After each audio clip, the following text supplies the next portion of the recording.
So when do the teeth come? Usually about 7.5 months.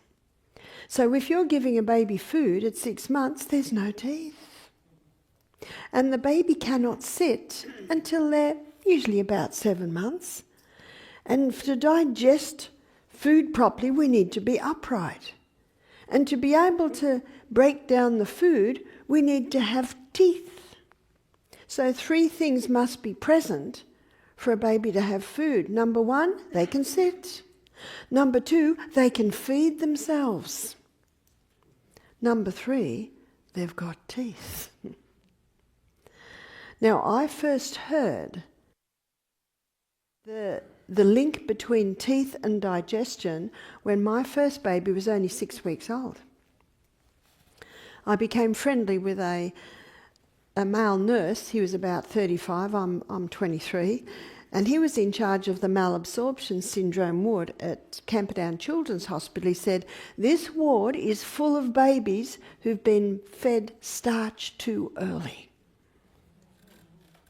See, the first teeth, 4 at the top, 4 at the bottom, 8 teeth, they start about 7 months. Some babies a little bit earlier, some babies a little bit later. I was speaking to a mother recently and her baby was 14 months old. The teeth are the guide. So when a baby can sit and when a baby can put things in their mouth, it doesn't mean they're ready to eat. It's the teeth.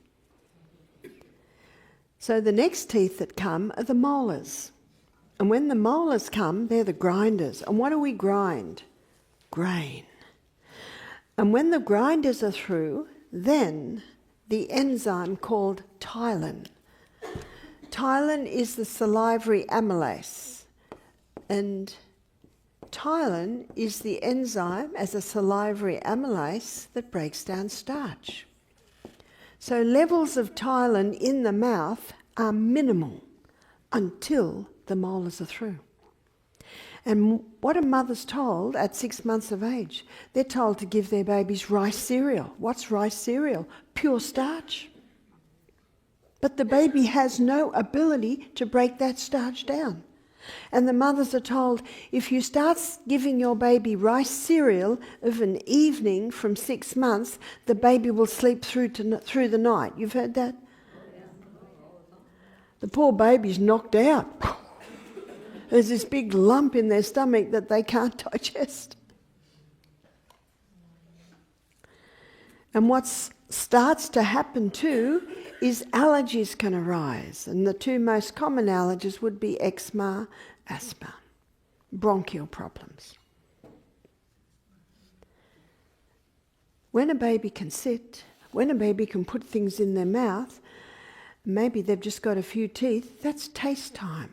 You give them a piece of cucumber, or you give them a piece of celery, or a piece of apple. And you're sitting at the meal table and you give them the piece of cucumber. Well, by the end of the meal, and they think they're doing what you're doing because they're very social, they like to do what you do, and they're so happy they've also got their little bit here, and little bits of cucumber are all over the tray and all over the floor, and a few bits go through. Doesn't matter, because what's their main food? Milk. It's milk. This is just taste time. My son James, built like this. I was talking about him yesterday. Remember, he built his body up? He was not interested in food till he was 16 months old. So here he is, running around like 16 months old do, hadn't eaten any food. It didn't bother me because remember the discussion that I'd had with the male nurse when he said to me, my ward, I'm in charge of the malabsorption syndrome ward, full of babies that were given starch too early. It's not until the molars are through